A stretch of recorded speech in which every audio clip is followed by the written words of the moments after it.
ഇത് ഞങ്ങളുടെ വീട്ടിലുള്ള തെച്ചിയാണ്. വിവിധ തരത്തിലുള്ള തെച്ചികളുണ്ട്. അതൊന്ന് നമുക്ക് പരിചയപ്പെടാം. ഇത് ഞങ്ങളുടെ വീട്ടിലുള്ള റോസ് തെച്ചിയാണ്. ഇതിന് നിറയെ ചാണകപ്പൊടിയും ഇതൊക്കെ ചകിരിച്ചോറൊക്കെ ഇട്ട് കൊടുത്താൽ നിറയെ ഉണ്ടാവും. എല്ലാ കാലങ്ങളിലും ഉണ്ടാവും. പക്ഷേ ജൂൺ ജൂലൈ മാസങ്ങളിലൊക്കെ നിറയെ ഉണ്ടാവും. നന്നായിട്ട് വളരുന്ന നല്ല പൂക്കളൊക്കെ ഉണ്ടാവുന്ന ചെടിയാണ്.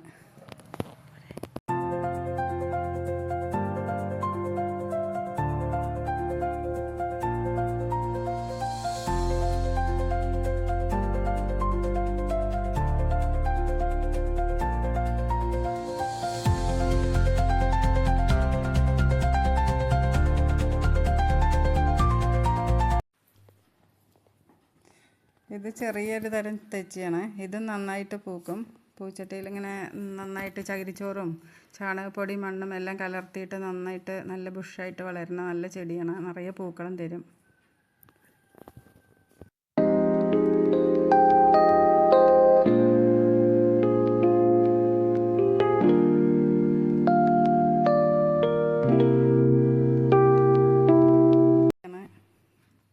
ഇത് മഞ്ഞ തെച്ചിയാണ്.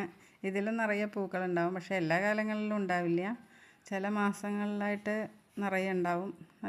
നല്ല ചാണകപ്പൊടിയും മണ്ണും നിറയെ നന്നായിട്ട് ഇതാക്കി കൊടുത്തു കഴിഞ്ഞാൽ നന്നായിട്ട് പൂക്കൾ തരും.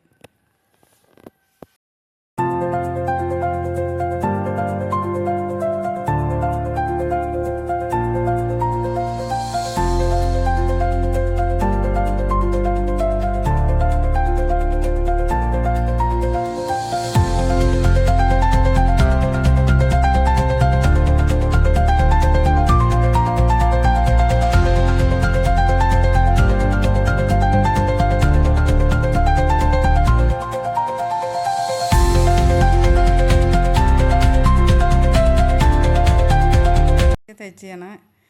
ഇതിൽ നിറയെ പൂക്കളൊക്കെ ഉണ്ടാവും. പക്ഷെ മണ്ണൊക്കെ ഇടയ്ക്കിടയ്ക്ക് ചെനക്കിയിട്ട് നന്നായിട്ട് അടിവളമൊക്കെ കൊടുത്തു കഴിഞ്ഞാൽ നല്ലോണം നന്നായിട്ട് പൂക്കും. നല്ല പൂക്കളാണ്.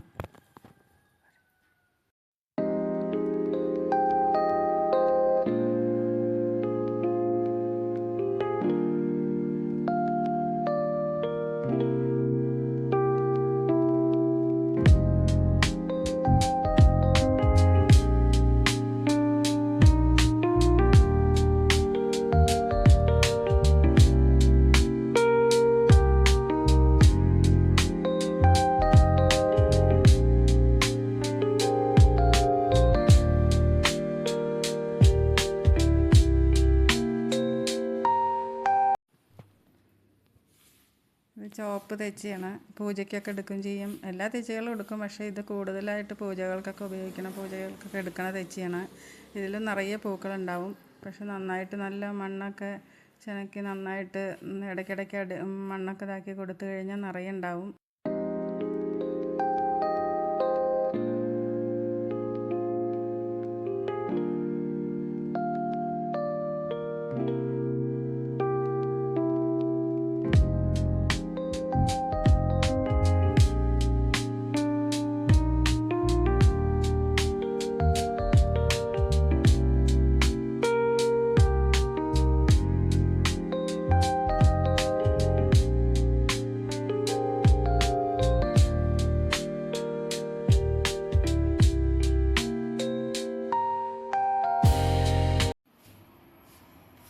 ഇതൊരു വെള്ള തെച്ചിയാണ്. ഇതിലെല്ലാ കാലങ്ങളിലൊന്നും പൂക്കളുണ്ടാവില്ല. ജൂൺ ജൂലൈയിലൊക്കെ നിറയെ പൂക്കളുണ്ടാവും. നന്നായിട്ട് നിറയെ ഉണ്ടാവണതാണ്.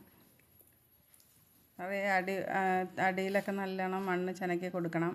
പിന്നെ കൊമ്പുകളൊക്കെ നല്ലവണ്ണം വെട്ടി കൊടുക്കണം. അപ്പോൾ ശാഖകളായിട്ട് നിറയെ ഉണ്ടാവും. നിറയെ പൂക്കളും തരും.